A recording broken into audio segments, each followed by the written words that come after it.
In 1926, the sky over St. Louis, Missouri, was quiet. Planes were small and rare. Most people had never seen one, but one young man stood near a small airstrip. His name was Charles Lindbergh. He wasn't famous, not yet.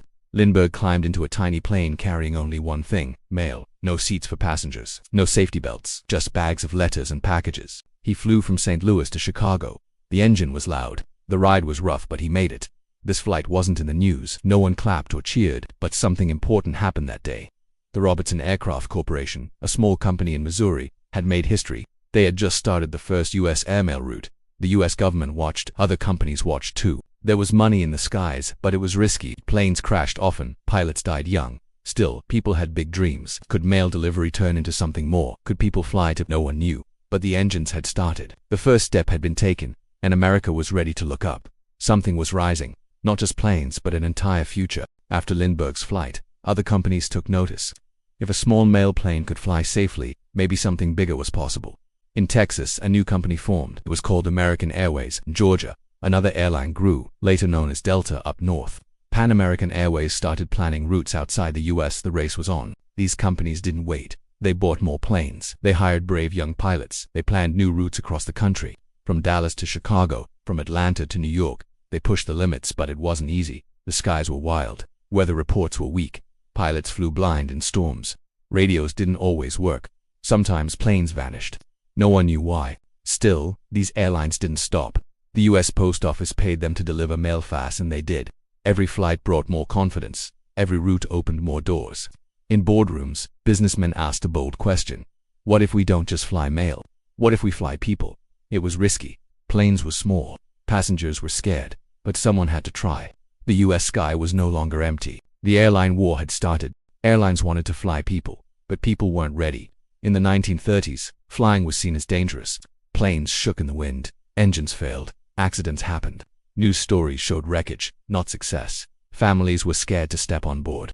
Why risk the sky, many asked, when you can ride a train? But airlines didn't give up. American Airways began offering short passenger flights. Seats were small, cabins were loud. There was no heat, no food, and no bathrooms. The ride felt like a storm, even on a clear day. Still, a few brave travelers bought tickets. They flew from Newark to Chicago, from Dallas to Kansas City. When they landed safely, it made headlines. Slowly, the public started watching. The government stepped in. Safety rules were created. Pilots had to be licensed. Planes had to be inspected. Airports got better runways. Radio towers gave weather reports. Step by step, flying became safer. But one question still hung in the air. Can airlines truly be trusted with human lives? The answer was coming, but it would take more than one safe landing. America wasn't ready to fly, but the airlines were ready to prove themselves. By the mid-1930s, U.S. airlines had more planes, more pilots, and bigger dreams. They weren't just flying mail or short hops anymore. Now they were building long-distance routes across the country. American Airways connected cities like Chicago, Dallas, and Los Angeles. Delta flew across the South. TWA opened paths through the Midwest. Everyone wanted to be the first to fly coast to coast, but the risks were high. Mountains stood tall in the west. Thunderstorms hit hard in the south. Snow and fog covered runways in the north. Planes got lost. Engines failed. Pilots had no GPS, only maps and guesswork. One flight out of Denver never made it. Another near Cleveland crashed during a foggy landing. Families waited at terminals, hoping their loved ones would arrive. Every new route was a gamble, but every successful flight was a victory. People started to believe. Maybe flying wasn't just for the brave. Maybe it could be for everyone. Airlines pushed forward. They had no choice. In the sky, there was no turning back. The skies were getting busy. Crashes still happened. Planes flew too close. Passengers were scared again. Something had to change. In 1938, the U.S. government created the Civil Aeronautics Authority. Its job, bring order to the chaos. They made new rules. Airlines had to follow flight paths. Pilots needed more training. Airports had to upgrade. For the first time, air traffic control was born. Towers watched every plane. Radios gave weather updates. Flight times were recorded. Mistakes were no longer allowed. The government also controlled ticket prices and where airlines could fly. This kept things fair, but strict. At first, airlines didn't like it. They lost freedom, but soon, it worked. Crashes dropped. Delays got shorter. Trust grew. Passengers began to return. From New York to Chicago, from Los Angeles to San Francisco, planes were filling up. The sky felt safer. Now, airlines didn't just fight weather, they worked under law, and it helped them grow stronger. A new era had started. One where flying felt less like a gamble and more like the future. By the 1940s, the airlines had everything ready: planes, pilots, and flight paths. But there was one big question. Would Americans actually fly? Airline companies took a bold step. They opened more passenger routes. Seats were added. Tickets were sold. From Dallas to Chicago, from New York to Atlanta, flights were now open to the public. Still, people were nervous. Some called it sky gambling. Turbulence shook the cabin. The engines roared loudly. There was no entertainment, just noise and fear. But brave travelers stepped forward. Businessmen needed speed. Families wanted adventure. They took the gamble, and most of them landed safely. Newspapers wrote about smooth landings and happy flyers. Trust started to grow. Airports got busier. Flight attendants were hired. Seats got cushions. Food trays appeared. Flying was still loud and shaky, but now it had a human face, a smile from the crew, a warm welcome at landing. Passengers were no longer just cargo, they were customers. Air travel was becoming real, not just for mail or war, but for ordinary people. The gamble had worked. Now airlines wanted more than trust. They wanted speed. By the early 1950s, planes were flying faster, but not fast enough. A flight from New York to Los Angeles still took over 10 hours. Airlines wanted more. They dreamed of something bold. Jet engines, jet planes were already used in war. They flew faster, higher, and smoother than propeller planes. Now airlines wanted them for passengers. The idea sounded crazy to many. Jets were loud, expensive, and hard to control. Could they really carry people safely? Boeing stepped in. They built a prototype, the Boeing 707. It was long, sleek, and powerful. Tests began. The engines roared. The speed was shocking. The plane crossed the country in less than half the time. Airlines watched with wide eyes. American Airlines placed their order, so did Pan Am. It was a risk. Jets used more fuel, they needed longer runways. But the reward was clear: speed, comfort, and pride. In hangars and offices, excitement grew. The jet dream was turning real. Airlines were no longer chasing the past. They were racing into the future, where distance didn't matter, and time could be beaten. Just as jets were rising, World War II broke out. The airline industry changed overnight. Passenger flights were cancelled, planes were repainted. Now, they flew for war. The US government took control of the skies. Airlines like TWA, Delta, and Pan Am handed over their planes. Pilots became military officers. Stewardesses joined the war effort. The skies filled with danger. Planes carried troops, fuel, weapons. They flew into storms, across oceans, into enemy zones. Many didn't return. But the war taught airlines something new: speed, efficiency, coordination. Factories built planes faster than ever.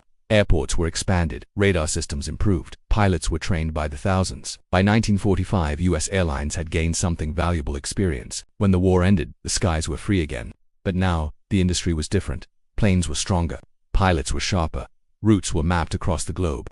The war had taken much, but it also gave the airlines a new edge. They were no longer just dreamers, they were survivors, builders, leaders, and they were ready for the next chapter: peaceful flight across a growing nation. The war was over. Soldiers returned, families reunited, and people wanted to travel. America was growing fast. Highways stretched across states. But airlines offered something better: the sky. Planes built for war were now used for peace. Airlines repainted them, refitted the seats, and changed the mission. Now, they carried businessmen, families, and tourists. From Chicago to San Francisco, from Dallas to New York, the skies were busy again. A new kind of traveler was born: the middle-class flyer. Flying wasn't just for the rich anymore.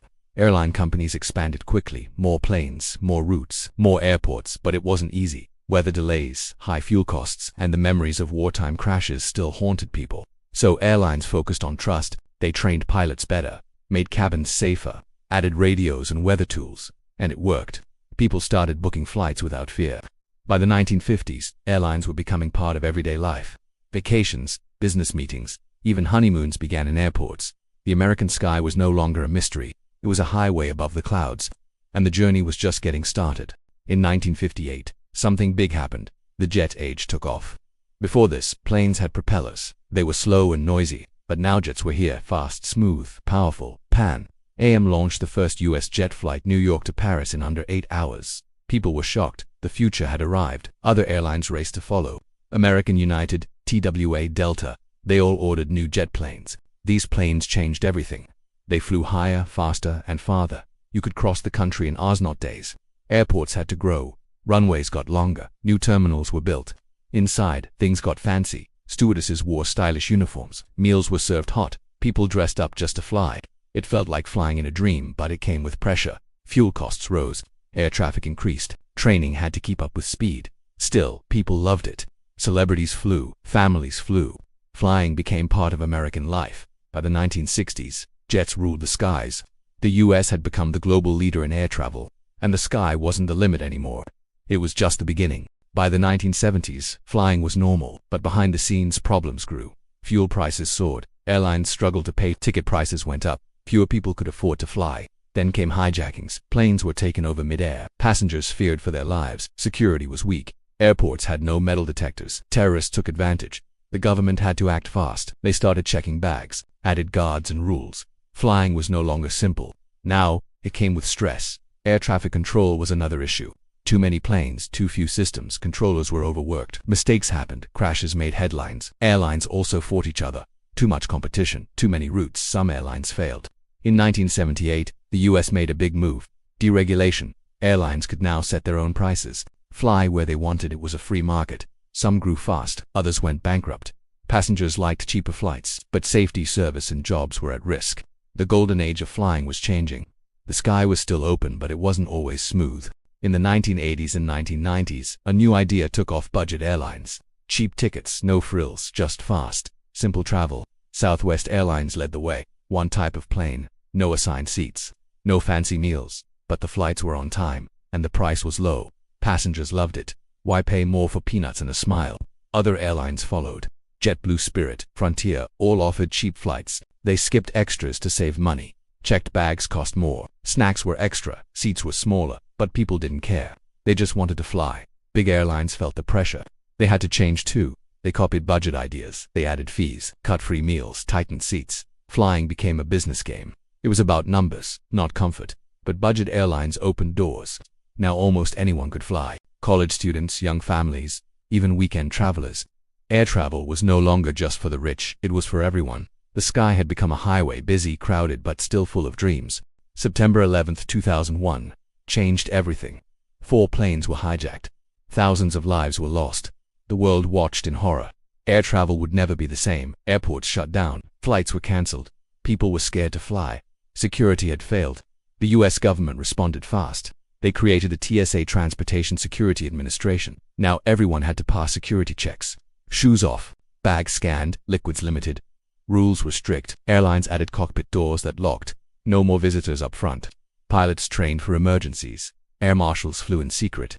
Passengers felt the change. Flying took longer. Lines grew, but safety came first. Airlines also suffered. People avoided flying. Profits dropped. Some airlines shut down. Others merged to survive. But the skies didn't stay empty for long. Slowly people came back. Business trips, family vacations. Hope returned. The airline industry became stronger, safer, more aware. 9/11 was a dark day, but it reshaped air travel forever. Flying wasn't just about speed now. It was about safety, trust, and unity. Today, flying is faster, smarter, and everywhere. Planes are built with advanced technology, lighter materials, better engines, less fuel, more miles. Airlines use apps and websites. Book flights in seconds. Check in with your phone, pick your seat, track your bag. Airports have become like cities, shops, restaurants, lounges, even spas. But new challenges arrived. Fuel prices go up and down. Weather delays still cause problems. Pilot shortages are real. And then came COVID-19. The virus shut down travel again. Flights were cancelled. Planes sat empty. Workers were laid off. But airlines adapted. Masks became normal. Planes were cleaned more. Rules changed often. Some companies didn't survive. Now flying is back, but different. People want more comfort, less crowding, more care. Airlines must balance profit and people. New tech is coming. Electric planes, pilotless flights, even faster jets. But one thing hasn't changed. The sky still connects the world. From business deals to family hugs, planes carry more than luggage. They carry lives. The future of flying is being built now. Electric planes are being tested. They're cleaner, quieter, and cheaper to run. Good for the planet, good for business. Supersonic jets might return. Flights from New York to London in 3 hours, maybe soon. Self-flying planes are also being explored with smart AI systems. One day there may be no pilot in the cockpit. But there are questions. Will people feel safe? Will flying stay affordable? Will airports keep up? Airlines also face bigger choices. Go green or lose trust. Serve passengers or lose business. Adapt fast or fall behind. The next chapter will be written by tech companies, engineers, policymakers, and yes, passengers. Every flyer matters. Every trip shapes the future. From the Wright brothers to high-speed jets, from mail planes to global airlines, the sky is always open, and the journey continues. US airlines changed the world. Now they must lead again, into a smarter, faster, greener sky.